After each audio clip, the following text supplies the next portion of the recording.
Hi everybody, it's Adam from Brushboost. I'm very happy you're here to join me on this week's episode of Behind the Scenes. Today I want to talk about professional attitude. What does it mean to have a professional attitude? Well, number one, we're talking about profession. We're talking about working with other people in a studio, freelancing, or working independently, being self-employed like myself, or working for a client, that kind of idea. At one point or another, if you're planning on working professionally as an artist, you will need to learn how to work with other people. And through that whole process, through that whole adventure of working with different people, of different shapes and sizes, with different types of attitudes, you're very likely going to encounter wonderful people that are supportive and team players, and they're there to help you and you're there to help them, and you have a great camaraderie, and some cutthroats and thieves and jerks that are only out for themselves and will completely sabotage your name or cause you stresses or cause you to lose your job or whatever the case might be. You're going to have to deal with a balance of both of these different types of people. And one of the best examples of somebody that I found had an incredibly productive, an incredibly professional attitude was Fred RAMBAUD, a very well-known concept artist, now currently working as an art director, has for several years now. I think he's at Gearbox here in Quebec. He's worked at Sin, he's worked at Activision, Ubisoft, he's at Ubisoft for quite some time as well. He's got a whole slew of different studios he's worked for. So one way or another, you know that he's learned how to work professionally. He's learned how to work with other people. He knows how to be productive, and he knows how to navigate around a lot of these politics and deal with people that might be difficult. And during his lecture at the Ottawa Gaming Conference, the one that I was at a couple of months ago, he went on what a lot of people at first interpreted as a bit of a rant. You know, he kind of go off on a tangent when talking about certain studios about such and such a person or this person who was a bit of a cutthroat and he had to deal with this and deal with that, and it was really a bit difficult, and then he decided he was going to leave that studio because of such and such a reason. And I had a smirk on my face because I know what he was leading up to, but a lot of people, I could kind of look around at the faces going, oh my God, I hope the industry isn't this bad. You know, it sounds really stressful. But what he ended up leading to was the punchline, which was, what do you do about it? What do you do about it if somebody tries to steal your work? What do you do if somebody tries to cut your throat? What do you do if somebody's trying to sabotage your reputation behind people's backs, unjustly, mind you? What do you do with people who try to demotivate you or humiliate you publicly? Well, in an ideal world, we have HR out there to, you know, get your back and find you justice. But from my own experiences, unfortunately, more often than not, HR's out for the better interest of the company and not the employees themselves. I've had my own situations where I've been verbally abused by former colleagues and went to HR and they patted me on the back and told me I did the right thing, and the next day I got sacked. So I probably should have kept my mouth shut about the whole thing. But this is what Fred was talking about. After this little rant, he topped it off with, what do you do when you're in this situation? And what ultimately, the big lesson you have to share with everybody is one of the most valuable things I've ever learned in my own career and my own life in general. And that is, only you have control over your own fate. Only you have control over the decisions that you make. But more often than not, what we do is we try to point our fingers, find somebody to blame, find somebody to get mad at and blame for the unfortunate things that have happened in their life. And this is what I did. I blamed this person for cutting my throat, and I blamed that person for stealing my work, and I blamed this. And they did do that. But I chose to play the victim card. I chose to try to get sympathy and pity from other people, instead of focusing on what I should have been focusing on, which is the betterment, the advancement of my own career. And furthermore, choosing to actively do the right thing in response. So if somebody came and cut my throat, as Fred explained, somebody tried to cut his throat at some point in time as well, instead of sitting there and going, this guy's a jerk and this is why things suck and damn it, well, there's another opportunity lost, boo-hoo-hoo. Instead, redirected his energy towards, number one, being a diplomat and not fighting back in a dirty way, redirect his energy towards himself and really focused on producing fabulous work. Why? Because the employer deserved it after they cut his throat? No, because the better the product that he produces for the studio or for the client, the more they're going to realize they're losing a great thing. Think about it. If somebody cuts you off on the street and they don't know who you are, you're a complete stranger, and you turn to them and you go, hey, screw you, you know, and you honk at them and you call them a jerk and you drive away,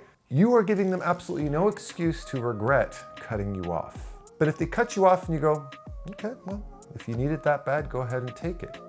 it forces them to reflect on their own actions and forces them to go, okay, maybe I was the dick this time. And you have actually put them in a position where they have to be accountable for their own actions.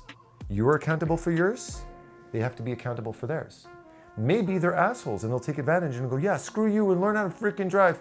Okay, thank you for that piece of advice. Have a good day, take care. You're owning yourself, you're owning your own energy, and you're not allowing anybody else to come in and affect it. People might try to cut your throat, they might try to steal your work, they might try to put down your work, they might have shitty communication skills. I've had bosses in the past that had absolutely no idea how to communicate and made you feel like shit every time they open their mouth. Are you going to take that home and fester over it? No. If they're abusive, if they're no good to you, then you focus on yourself.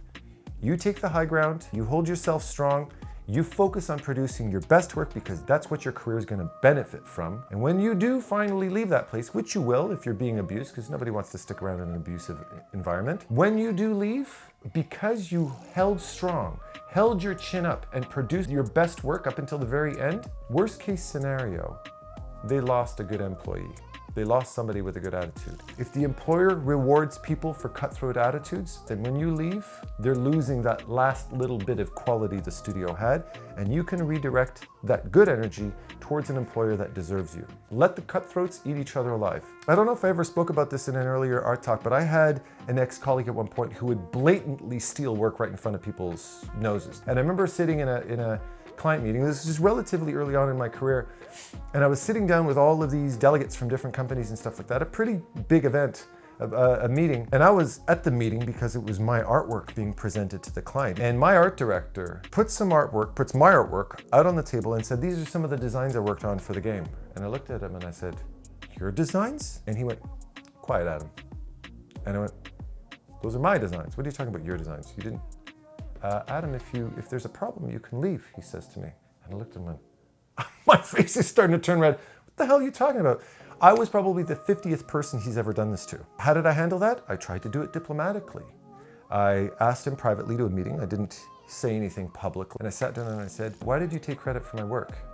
To which he responded to me. He looked me right in the face and he said, Adam, I've never worked with a more incompetent artist in my entire life. And the fact that you can take credit for that work is just testament to the fact that you're an idiot. And I said, dude, I'm not naming names. That's my work. You didn't do anything to that. That's my work. And you're taking credit for it. And he goes, are we done here? I went, okay, we're done. You've made it very clear you're not going to cooperate with me and you're going to play this charade. So I said, fine. He was abusive and he was a thief. So I went to HR that afternoon and I said, listen, this is the situation. I tried to handle it well, but he blah, blah, blah, blah, blah. And she looked at me in the eyes and she said, Adam, you did the right thing. She patted me on the shoulder.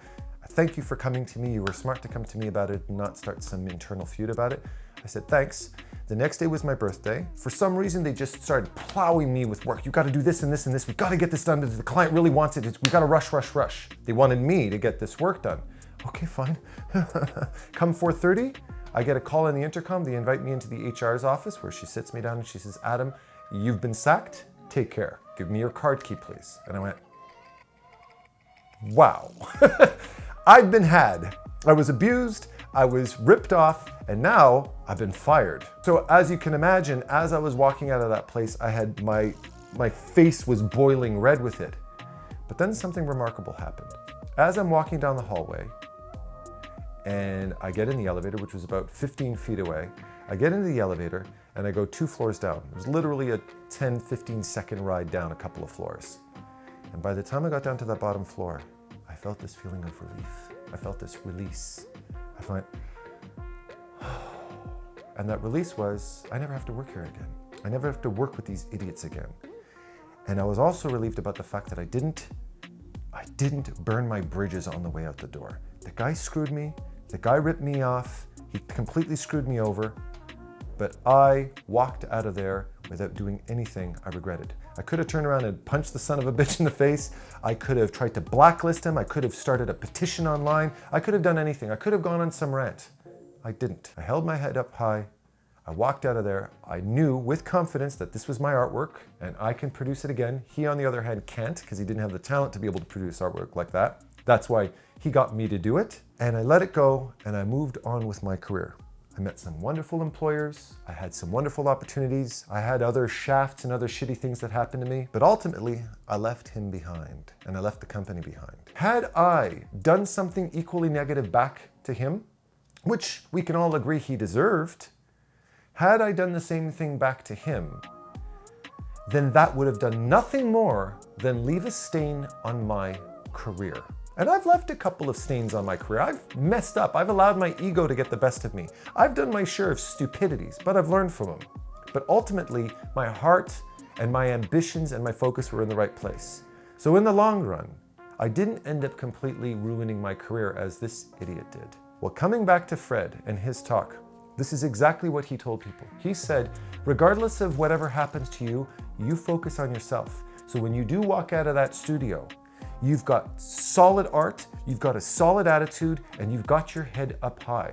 When you walk out of that studio, you walk out of there with a smile on your face, and the only looks of regret that are going to be on anybody's faces, if anybody, are going to be on the people that are losing you. They know they're losing a good thing. Despite all of the good and bad that Fred's had to endure with his career, he's got a solid career, a solid reputation. People respect him, people love him, and he can look at himself with a sense of integrity and strength.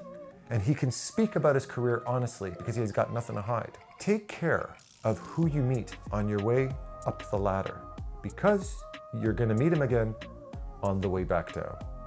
All right. With that said, thank you very much for joining me on this week's Behind the Scenes. Remember that until the end of the summer season, I'm going to be doing Art Talks every second Monday, like today, and then it's going to go back to its weekly, every Monday schedule, as well as my private online art mentorship that has very happily been moved to a beautiful new site, lucidpixel.com. You can check it out in the link below. You can check out the calendar, student testimonies, student gallery, all that kind of stuff, all the information you need is right there on the site, so you can go and check it out for yourself, as well as my art talks every month as well, give or take, depending on my schedule, and the Brush Sauce Theater art contest with myself and Tyler Edlin, a free contest that anybody can join, free professional critique on your artwork, exposure, and an amazing community of artists that submit a lot of work. It's a very big community, so you definitely want to join in on that as well. With that said, don't forget to like and subscribe. I love you all. Happy painting and take care.